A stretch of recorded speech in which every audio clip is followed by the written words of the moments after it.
We want to welcome you to Writers of Color, Christian, Jewish, Muslim, LGBTQ, Confront the Holocaust, and we thank you for being here.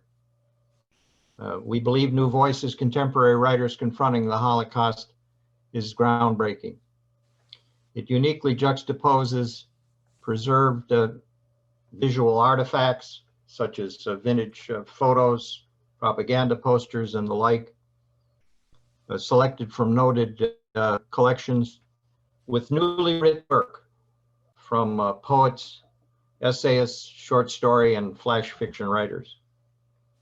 I want to recognize our esteemed panel: Ellen Bass, Jackie Osherow, Jeffrey Philp, Sarah Littman. They will be each in turn making opening remarks and present readings of their work contributed to New Voices, after which we will address a variety of pertinent matters surrounding the project. I'm Howard Debs, founder and CEO of the nonprofit New Voices Project, which when fully implemented will involve a number of underwritten elements, all designed to enhance Holocaust awareness and education. I'm also co-editor with Matthew Silverman of the book New Voices, being published by Valentine Mitchell of London. The book is the anchor component of the New Voices project.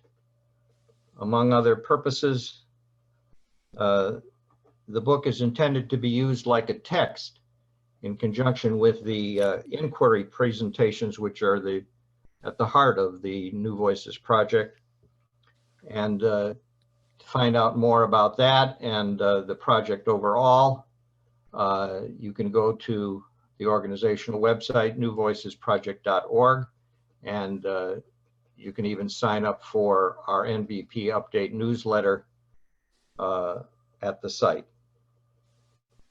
The New Voices Project mission involves recognizing the international growth of xenophobia, threats to democracy, and the challenge of alternative truth enabled by social media. Instead of dealing with the Holocaust as a static historical event and only a Jewish tragedy, the New Voices Project advocates a more dynamic approach with a focus on the moral lessons for all of humanity. New Voices is a combination history lesson, an inquiry into humanity's inhumanity through the arts. We concur with Timothy Schneider, author of Black Earth, The Holocaust is History and Warning, who writes, "By overlooking the lessons of the Holocaust, we have misunderstood modernity and endangered the future." The book New Voices will be considered an anthology, but only because New Voices is a new thing without known precedent. The term construction better applies. There are 4 doors. These are the essays. There are 48 windows. These are the poems. There are 8 rooms. These are the stories. A notated outline of the core content and a complete listing of the contributors from around the world representing varied backgrounds, religions, ethnicities is available as a supplemental file to the downloadable AWP event outline. We won't delve into the research that brought us to this point in the project and how we now define it. That's not within the scope of this panel. Suffice it to say that using the visuals approach has merit for both writer and reader, and balancing poetry, story, and essay in one volume does as well. While each element has its own important value, all the elements coalesce to produce an overall impact. The general concept of New Voices calls upon a diversity of voices to ensure the power of its message. New Voices intends to memorialize, conceptualize, and transfigure the silent witnesses of the past represented through the preserved visual record of that time to render interpretive voices to our contemporary post-Holocaust age. And in the process, to universalize as well so as to focus on the moral lessons for all of humanity. Serious admonishments abound, from Adorno to Ozick. Finally, the raison d'etre for New Voices stems from Wiesel. In one generation after, he writes, still the story had to be told, in spite of all risks, all possible misunderstandings. So without further ado, I'll ask Ellen to continue.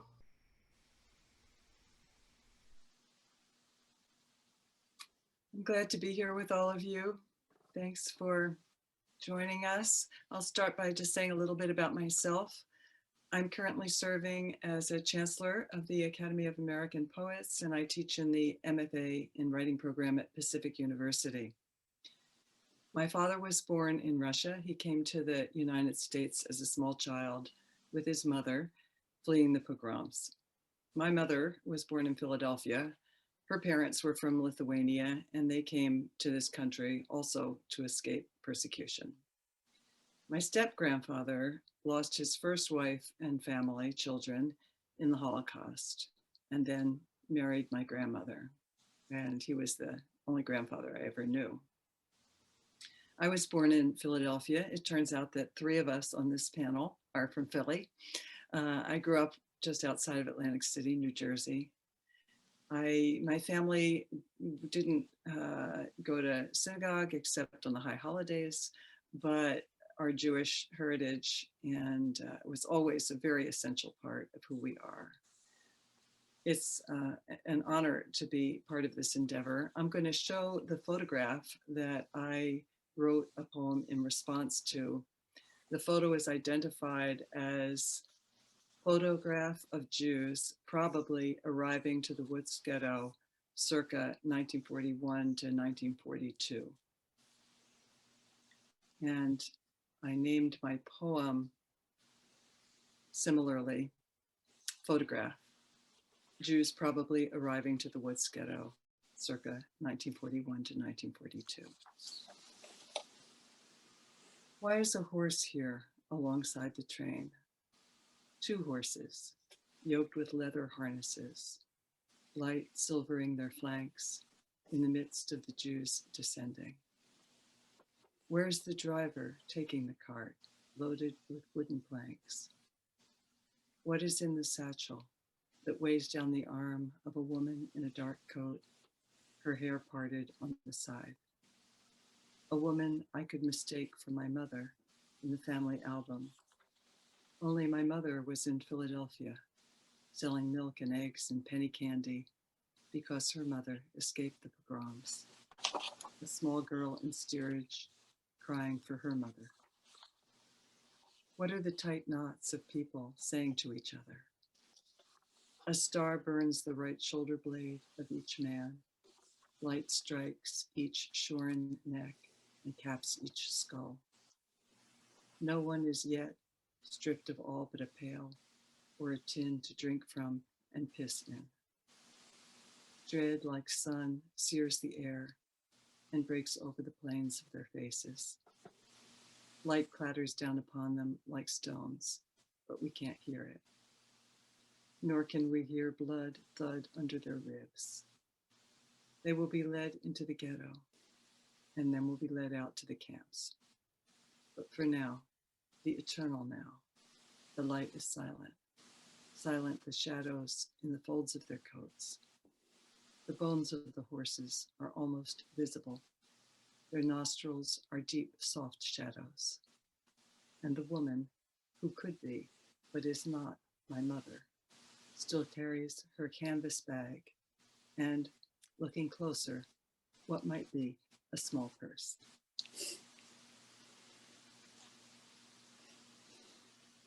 And next we're going to hear from Sarah Littman.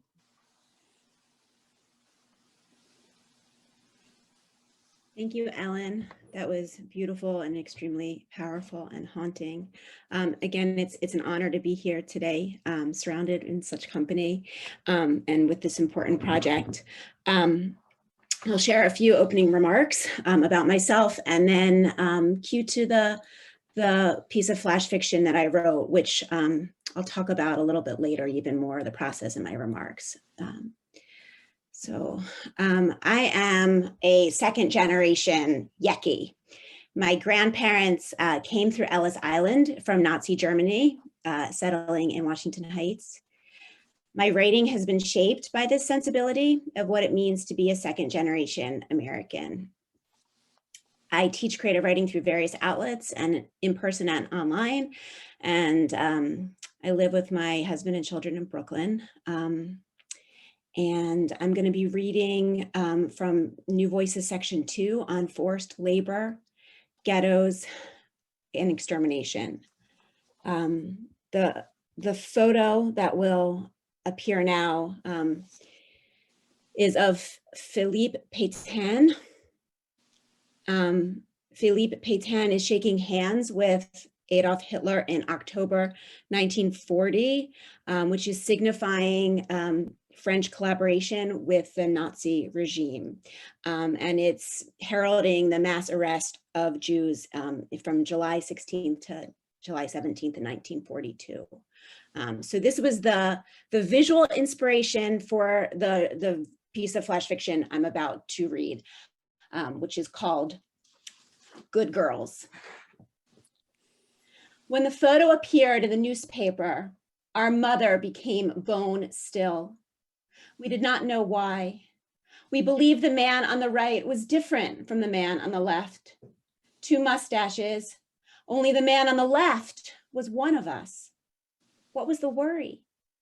We were French. We did not yet understand the artifice of belonging. This was our tongue, our bread pressed against the pink flesh of our mouths, softening to a paste we could swallow without sound.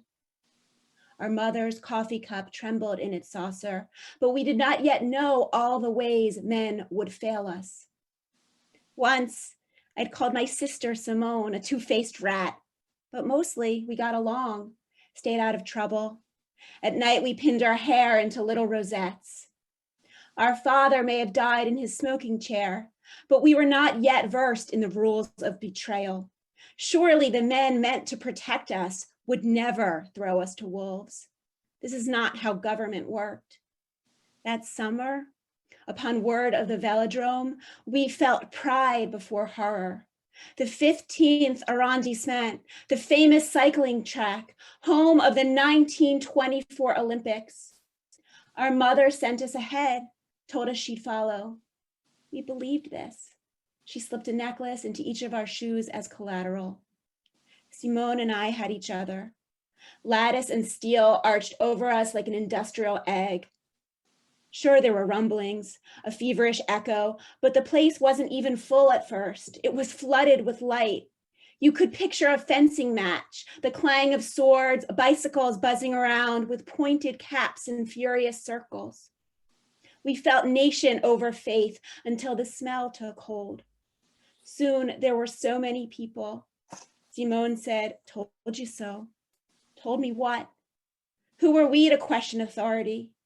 We wore smocked dresses and knee socks the color of city puddles.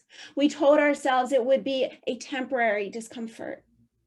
In the distance, we could feel the glimmering grandeur of the Eiffel Tower. Perhaps there were actual stars. In our minds, we could see everything there in the sky. Some things are beyond imagination, but we waited and we believed. Hours accumulated. Our bellies cried into the hollow. Our cries dissolved into one deafening cry as men marched through in boots, refusing food, water, toilet. Men turned up their noses. Men spit at our feet. Men called us cattle and vermin in French. One man carted off Simone by the waist. She'd been running her finger along a smudge of rubber tread, a vestige of cycling glory, or maybe it was blood or shit. By then, there was no telling. When she returned to me, she curled limply into my lap and I stroked her hair of wilted flowers. We were lightheaded with hunger. The room continued to swell until it started to empty, and still we waited. Long after we lost all sense of smell, sense of time, sense of self, we were only bodies. We dreamt of profiteroles and sweet cream. Fields of lupine bloomed in our wet eyes. Simone took my wrist. Somewhere, out the window, lay the promise of a bus to a train, and a train to the countryside we visited the spring before Papa died. And if we were good girls, if we did whatever was asked, the wolfman said, trust, he would transport us there. Okay, and now I'm going to pass it along. It's my honor to pass it to Jacqueline Ashero.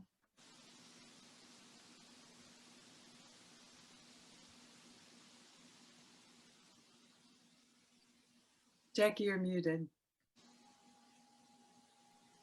Sorry, this is all so moving. I'm really honored to be part of this. I'm Jackie Ashero. My father was born in Russia, came to the United States with his parents as a 10-month-old, just before the stricter immigration laws of 1924 came into effect. My mother was born in Brooklyn of parents from Lithuania and what is now northeastern Romania, but which my grandmother always called Austria. I grew up in a fairly traditional religious household, went to Jewish summer camp, learned how to chant because they wouldn't let girls do it, and now find myself chanting in synagogue most Saturdays because not a lot of people in Utah know how to do it. I was married to the son of Holocaust survivors, all of whose friends were Holocaust survivors, and I have heard many, many, many stories. My Holocaust poems appear in anthologies of such poems, including, translated into Polish, the one on sale at Auschwitz. I'm glad to write one that moves from the Holocaust into current problems we might still be able to amend. And so the photo I was given, which I hope you can all see now, SS photo, Auschwitz, 1944. And like Ellen, I named my poem after the photo. This is SS photo, Auschwitz, 1944. Their backs are turned. We see no face, unless you count the blurry one in profile. Their children too, just bundles, anonymous. I'd no doubt find my double. Shadowed eyes, beak nose, high forehead, too gummy smile, if their backs weren't turned. We see no face, just coats and headscarves. But for the chimneys, these might be any women facing exile with their children and bundles, anonymous. Today's have deserts, oceans, mountains to cross. They too find soldiers, guns, they too stumble, while we, our backs turned, don't quite face our part in this. We're charmed, we stay in place, or if we so choose, travel at will with our children, bundles. But who's anonymous? We have our own borders and deportees, and probably right now, our own official pulling children from their parents. He's our face, even with his back turned, anonymous. And now it's my honor to introduce Jeffrey Philp. Thank you, Jacqueline. I was born in Kingston, Jamaica, and for most of my life, I identified as a Black man from Jamaica. And then I took a DNA test. Ha ha ha! What a big surprise! It turns out that my grandmother was Jewish, but she died when my mother was about 5 or 6. So I took the DNA test, and all of a sudden, I get emails from cousins, all that I had never known about, saying, "When are you coming to the next Seder in Ottawa?" Or some of them are now in New York, and other parts of the world. So this was a sudden surprise to me. So I started digging into my family history, found out that my great-great-grandparents were part of the whole Spanish Inquisition. And of course, they were originally from Portugal. So they came from Portugal through England to Jamaica. And I was wrong in some of the information that I gave Howard. I found out that they were not Lutherans, but actually Freemasons, and very prominent Freemasons in Jamaica, where they could probably hide their identities. So this is a whole, I mean, it's been 4 or 5 years now, but it's been a whole new taking on of another identity, although it's not much of a change. A friend of mine, Jeffrey Knapp, once said that Jamaicans are Jews of the Caribbean, and that has always stuck with me.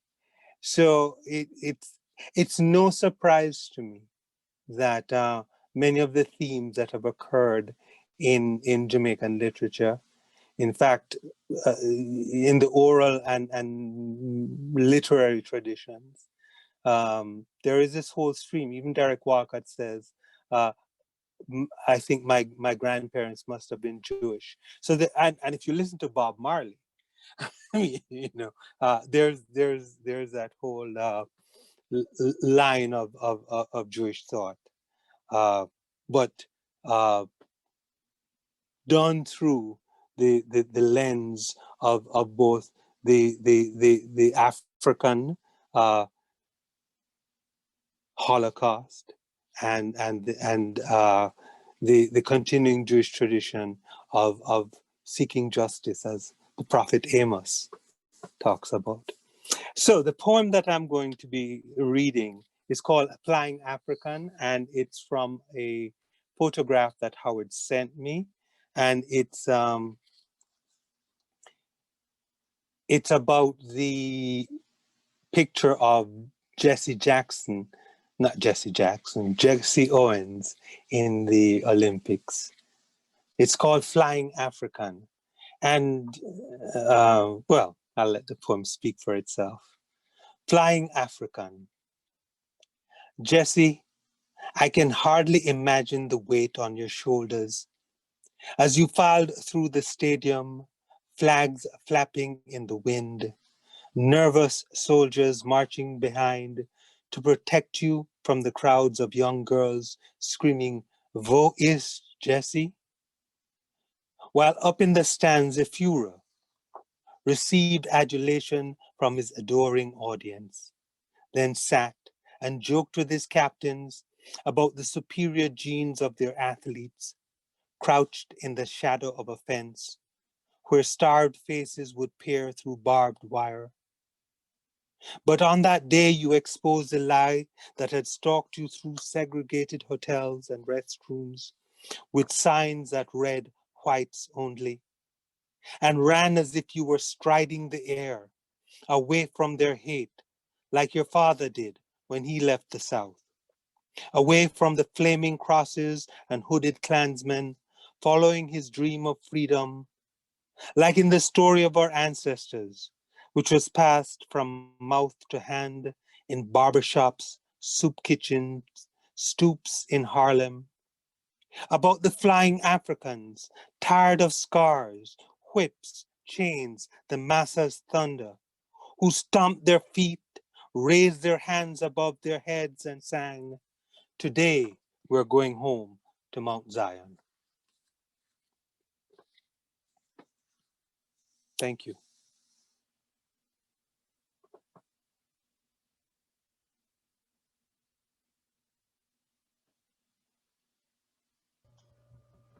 I want to acknowledge, before going any further, the stunning work that you have just presented. And I want to, with great sincerity, thank you for sharing this vision and our mission. We want to get into a few of the matters from a writer's perspective that relate to this project. We're going to go through a series of presentations based on some questions we've put together and go around with the panel to have each of them in turn address these various issues. So first, all of the contributors to New Voices were asked to reach beyond the confines of their, what I'll call, customary writing in the process of creating something new, ergo New Voices. And the idea of confronting the visuals, the silent witnesses of the past is a key element to the conceptual basis of the book. So it would be great if each of you could talk about this aspect of the writing process and how it relates in your particular case. And perhaps we can start off with Jeffrey. Well, as you know, Howard, I hate writing ekphrastic poetry. In fact, if you remember correctly, I tried a runaround by writing another poem and sending it into you, Shlomo's Return, which eventually got published in the Johannesburg Review of Books. But you persisted, you persevered, you coached me along. And so I finally had to confront the picture of Jesse Owens. And what got me started was actually something that Toni Morrison had said when she was writing Beloved. And so I've used the Black aesthetic of Toni Morrison, the story of Exodus, and the prophetic tradition of New World Africans, whose story itself is a sort of paradigm, the sort of new version of Exodus. The difference being that instead of fleeing Egypt, New World Africans are transforming Egypt, which is a different way of rewriting the story of Exodus. Ellen.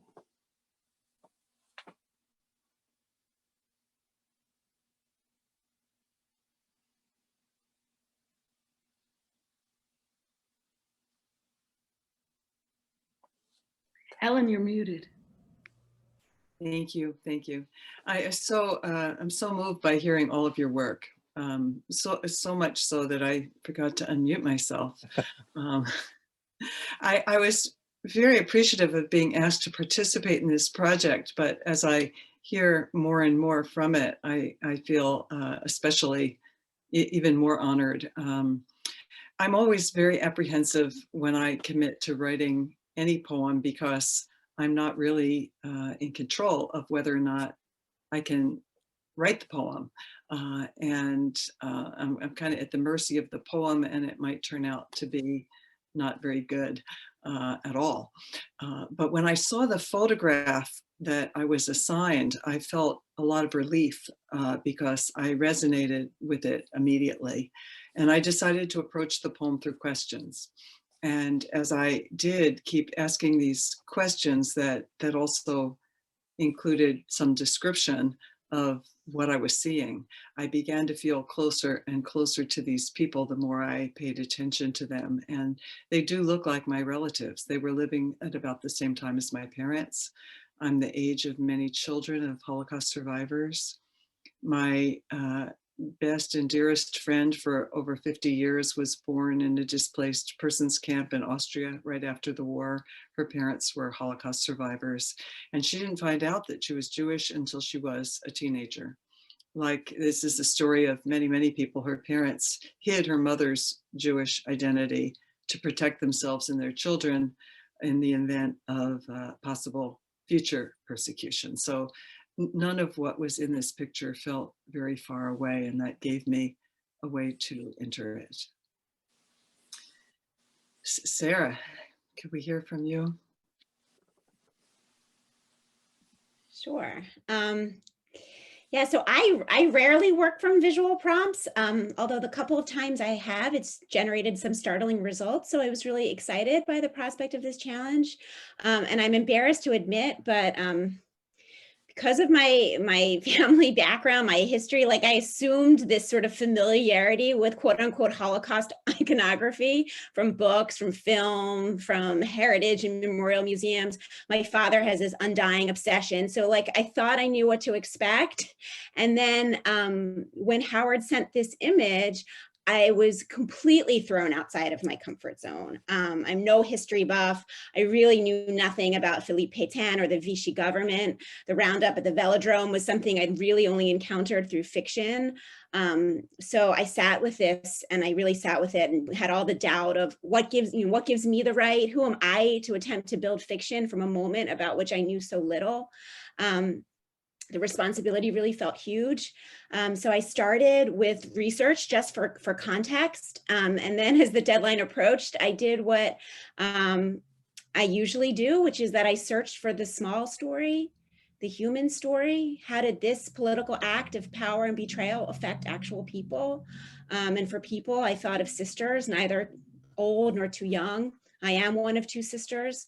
The extreme vulnerability of that age and that place in that moment, every violation of body and mind, and I really went from there. I will also say that this question of nation and faith, my grandparents as German Jews felt a similar, always considered themselves, even after they came to New York, as sort of German first over nation, and over faith, which was kind of this gross irony. And so that component was something that I also drew from as well. Jackie.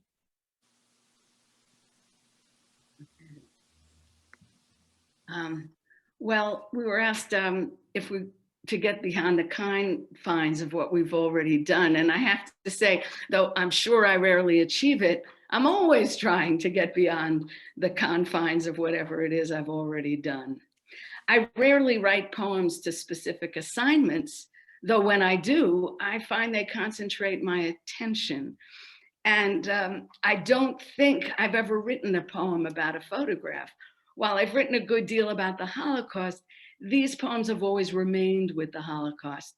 And it was a good thing to try to move out into our own time.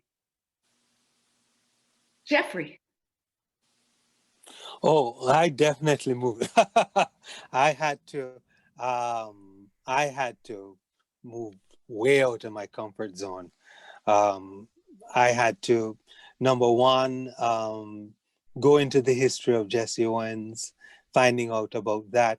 I'd known about the event, but then it took me into the camps. Then it took me, all over Poland. Strangely enough, some of the history that it took me into brought to memory some of the offhand comments that my teacher at the University of Miami, Isaac Bashevis Singer, he'd make offhand comments about like, oh, those Lithuanians, and and suddenly they came flooding back because suddenly they made sense, but I didn't know the full context of what he was talking about. Right, and that's what we're going to get into next. In fact, this travel that each of you, this journey that each of you took, is also integral to what we hoped would be something special in the way of a process for this project. So I want to move you in another but relatable direction with another inquiry. a thread of inquiry. We've stressed as a premise for New Voices to consider the visual artifacts as presenting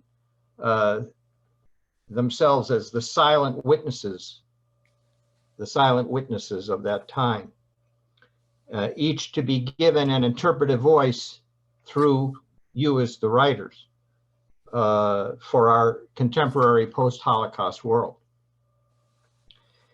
In order to memorialize and conceptualize and transfigure these pieces of the Holocaust through the literary arts, and in the process as well to universalize so as to focus on the moral lessons for all of humanity. And the impetus for this idea derives from the late Rabbi Jonathan Sacks. He calls it universalizing particularity. Applied to the tales we tell, the approach is present from time immemorial in lore and the Bible, the practice of griot and maggid. And I'd like each of you to speak about how you dealt with this consideration relative to your specific work. And Jeffrey, why don't you continue your thought? Well, I'm glad that you mentioned Rabbi Jonathan Sacks, and as I've been learning, may his memory be a blessing. He, along with Rabbi Abraham Joshua Heschel, another, may his memory be a blessing, have been two of my favorite Jewish scholars. I mentioned my friend Jeffrey Knapp, who once, when I was telling him about my life in Jamaica, said, "You've been Jew adjacent all your life." But it's this whole idea of the story, and as storytellers, we have to continue telling this story because it's incredible stories of bravery. I was speaking to you earlier about Hillel Seidemann, who was writing down everything as it happened to him. And one of the quotes that really moved me, he was like, so he's writing down everything, and he in fact writes inside his diary, "The Gestapo have just surrounded us. I think I'll hide my books now." You know? And I'm like, I mean, the man is facing death, but he's still documenting everything that is happening to me. And that is one of the, especially in this time of COVID, that, you know, each one of us, we're staring at life and death each day. And so to me, it's a sort of livening project, because we could get up any day and find out that one of us has COVID or whatever. But in the midst of death, these people like Emmanuel Ringelblum and all, they were writing in the face of death. And I think for me, it's a great model to continue writing and continue telling stories. Ellen? Oh God, that's just so great, Jeffrey. I think I'll hide my books. I'm gonna be thinking about that for a long time. God. Oh my goodness, my goodness. Well, I'm always thinking about and working with particularity. As a poet, that's what we have to work with, in the hope that it will communicate universally. We don't feel things in general. It's the particular, the specific, the images that really reach deep into us and reach our hearts.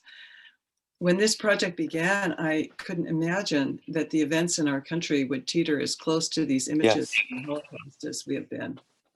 I don't think any of us, I mean, I don't think we're too naive. I don't think we have been completely incognizant of racism and white supremacy and social injustice and anti-Semitism, but we didn't imagine that it would come out into the open in these kinds of numbers and with this kind of force. And I never thought I'd be quoting Arnold Schwarzenegger, but you know, he compared the storming of the Capitol to Kristallnacht, and he Yes. wasn't far off.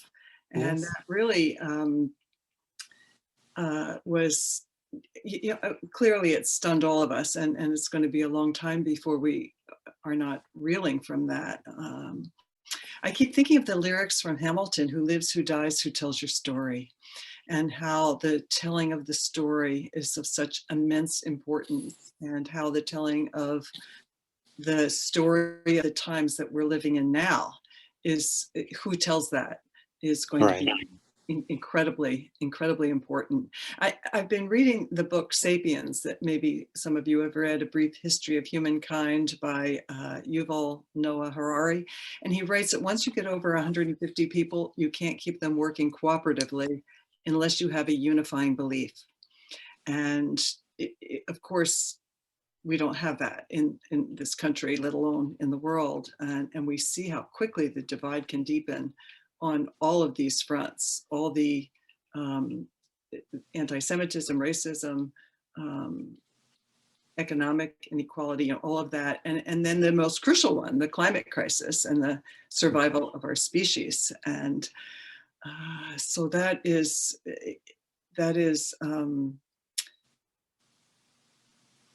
something that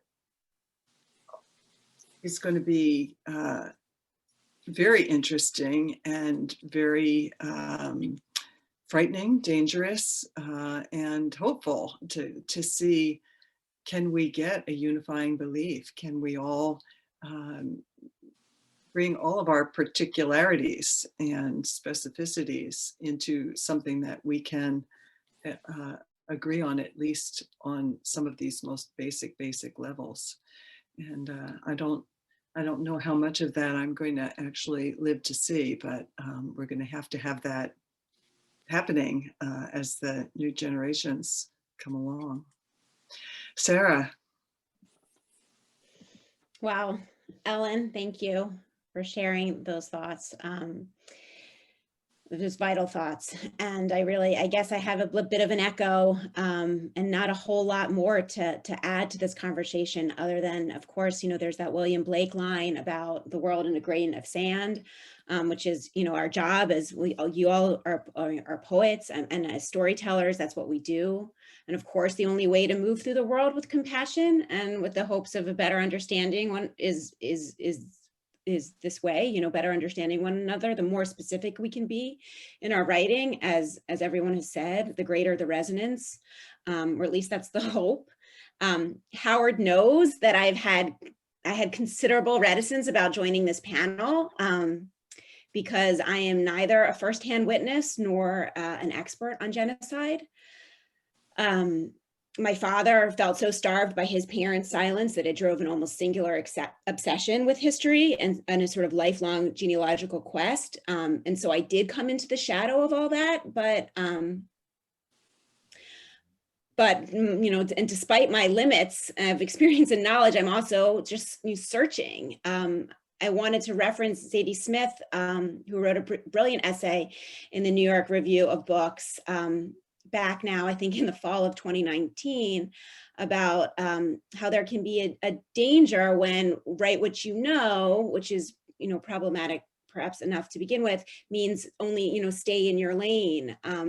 Because of course you have to be so thoughtful and so careful, and we're not moving forward at all if we shortchange or resort to type. And so I felt all of this and the burden of this in acknowledging that I'm not writing my story. I did include that little note about, you know, the deep uncomfortable irony of German Jews, but really I had to think about betrayal and the betrayal of Pétain similarly selling out the Jews to Hitler and what that would be like, and the breakdown, as we've observed, the breakdown of humanity and this inhumanity, and how we've seen children seeking asylum in our country, separated from Yes. families. And we've seen fascism in our streets and at the Capitol, and how it's becoming less and less difficult to imagine, and the urgency with which these stories need to be told Yes. are pressing even more to the fore. Jackie. Well, I would just respond to your anxiety about this word witness with for me, the thing that most resonated that I've ever read about the Holocaust, and it's from Primo Levi, who wrote, after all, one of the great books about the experience of Auschwitz, Se questo è un uomo, if this is a man, which sometimes gets translated survival in Auschwitz. And he wrote in a different book, if you're alive, you're not a witness. And I found that so incredibly moving. If you're alive, you're not a witness. Nobody is a witness, right? Witness is a word that I would use very, very rarely for anything like this. And even though here we all are alive now, are we witnesses of what happened at the Capitol? Because we heard it on the radio or saw it on TV. I'm not sure. I mean, to be a witness is a responsibility, a burden, but it's also a rarity, I think, really to take in something that enormous and that terrible.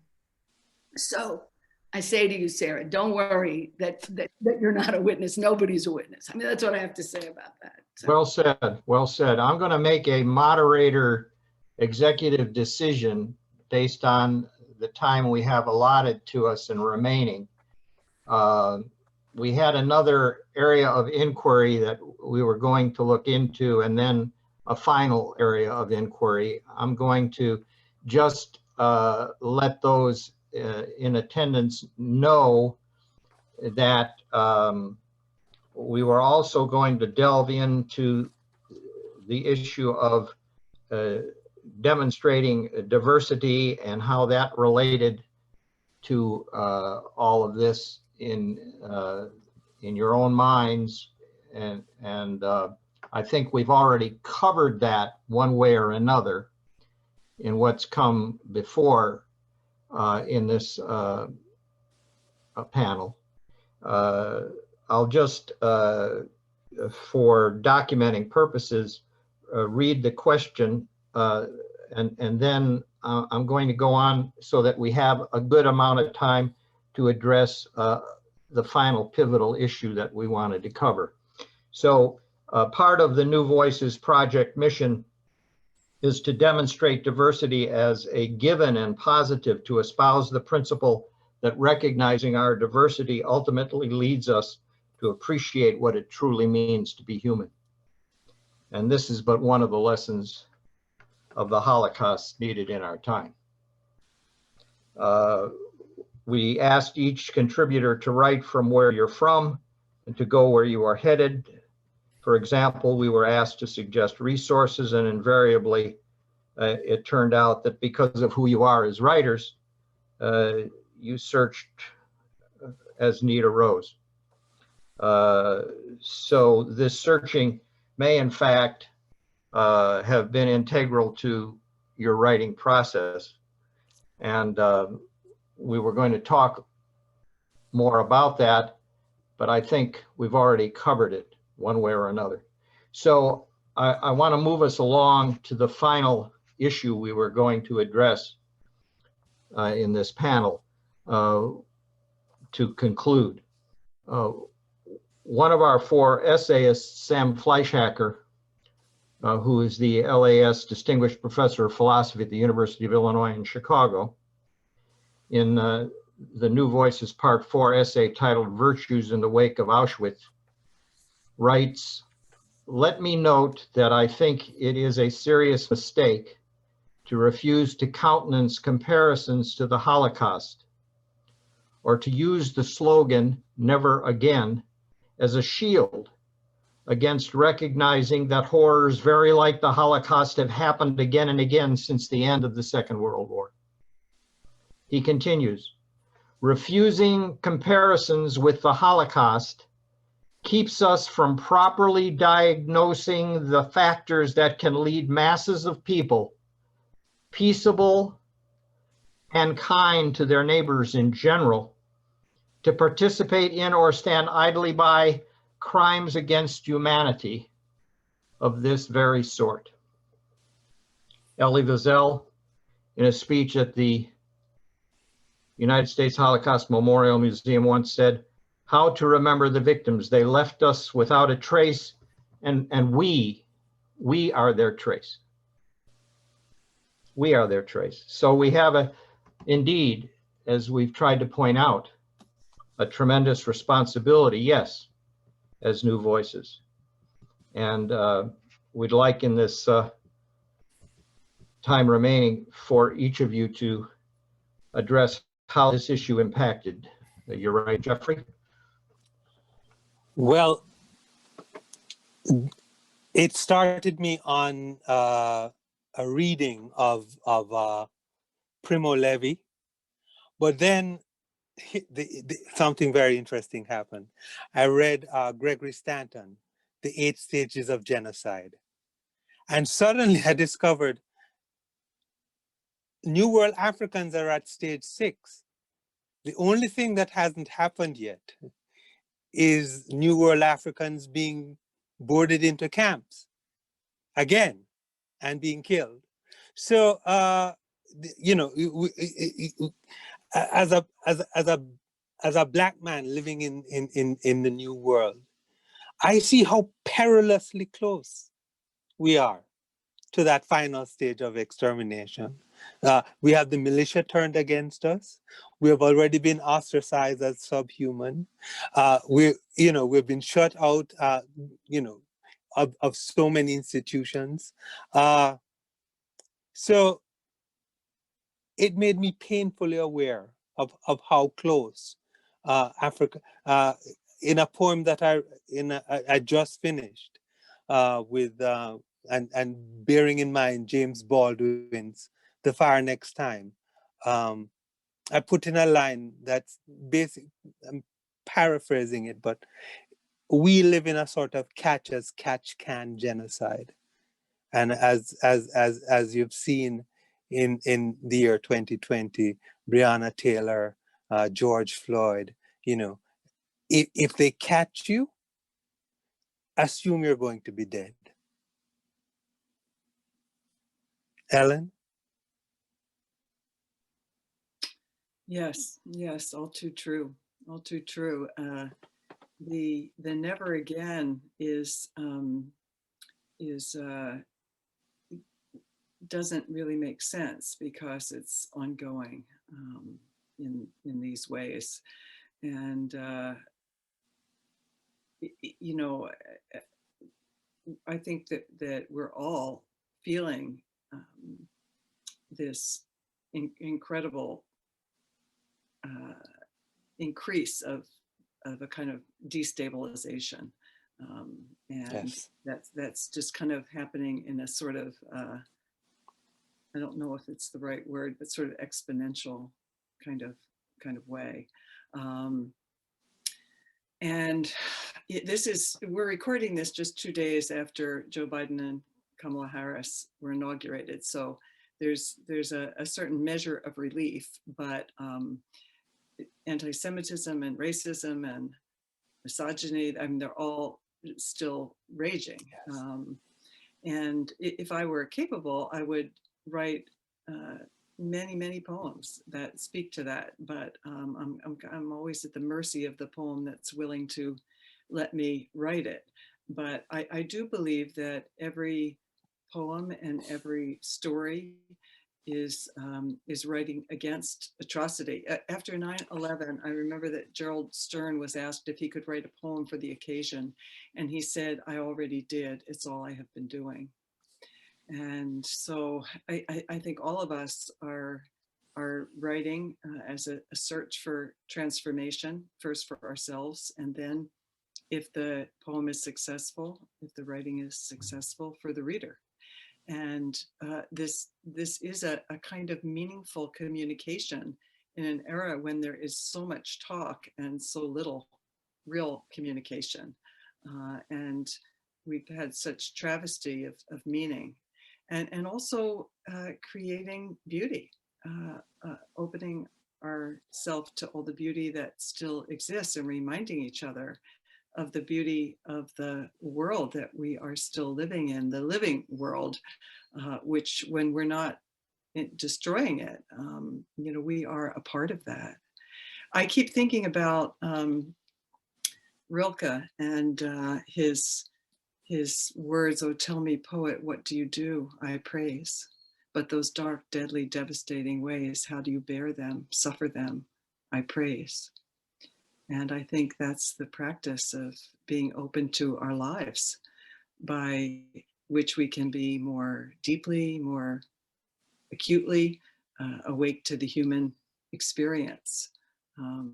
That kind of paying attention and willingness to connect with what is so precious to us, I think gives us the energy, the ability to actually try to make that transformation to save our own lives and the lives of those around us, people and animals and plants and soil, all of it.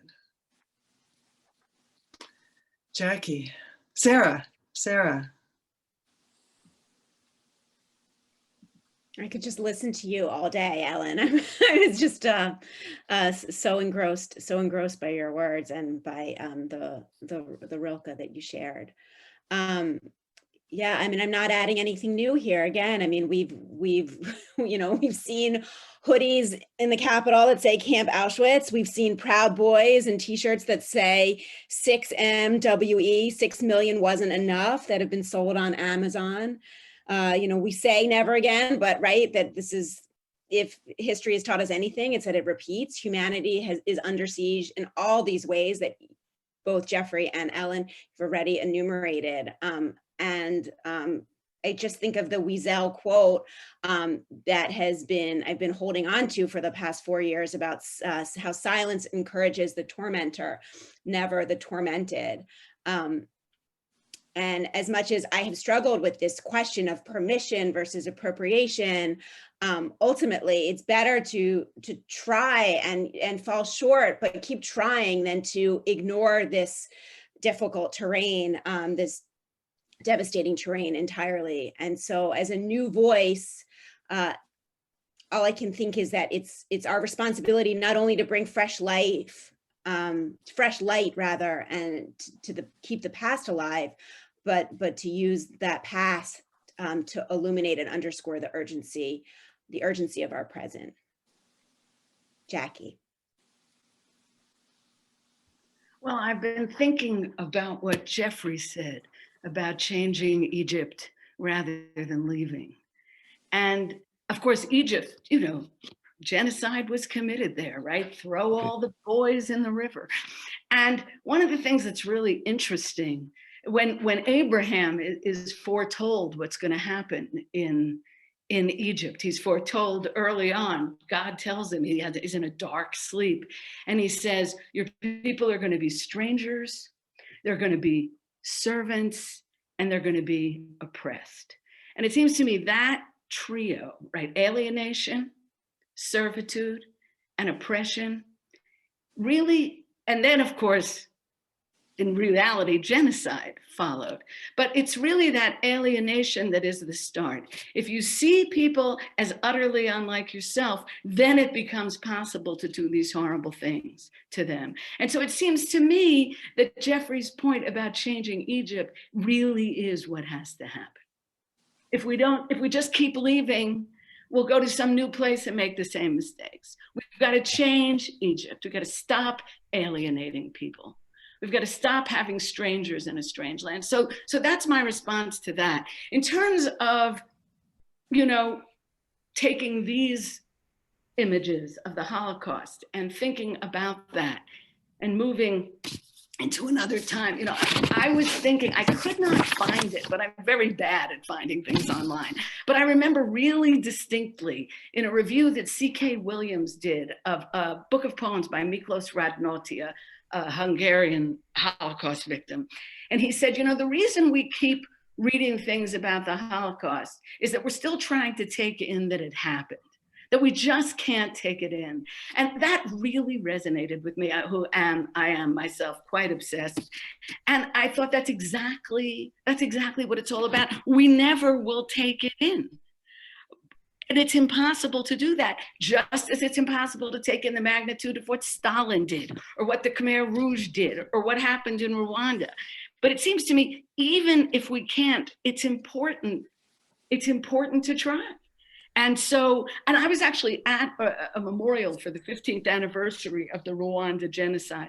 And I was amazed that as a person who has heard as many Holocaust stories from as many Holocaust survivors as I have, that I was overwhelmed. I was incapable of sort of feeling like a human being and sitting there. I was beyond distraught hearing these stories. And I have to say, that's a good thing.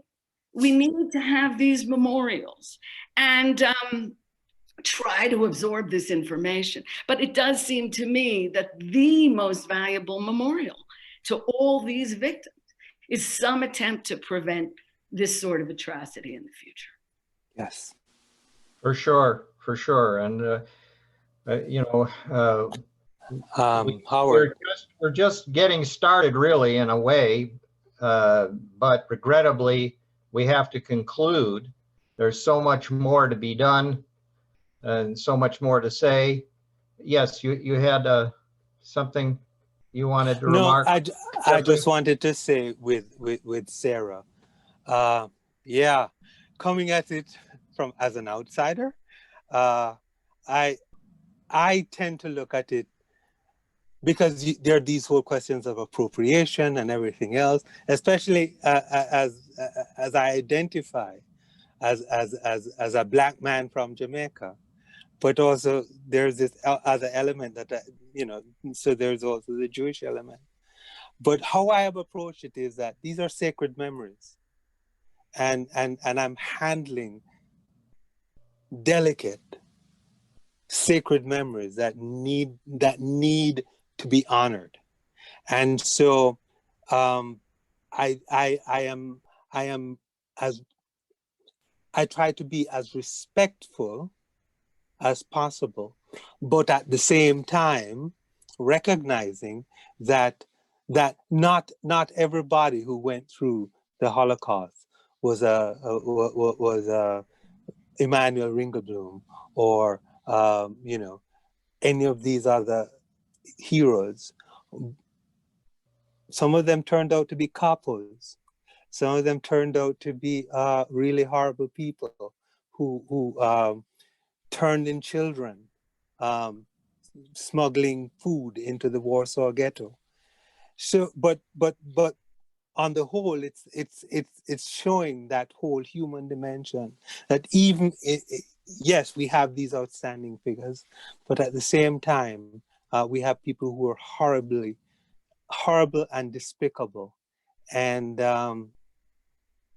just try, as Baldwin said, you know, try to be an honest writer, tell the truth, and in doing that, we make it a human story, and so that we, you know, the first step is always, as Jackie said, the first step is always alienation, and if we can somehow awaken people to that once you start calling them, you're already on the path to genocide. That's a good way to conclude, not necessarily a good way, but an important way for us to conclude. And we certainly want to thank all of those who were with us today. And we want to thank everybody who allowed us to share a bit about New Voices. And again, we'll just repeat that if you want to learn more, go to the organization website, newvoicesproject.org, and you can subscribe to our newsletter to stay informed as the project unfolds. And on behalf of the entire panel, stay safe and thank you.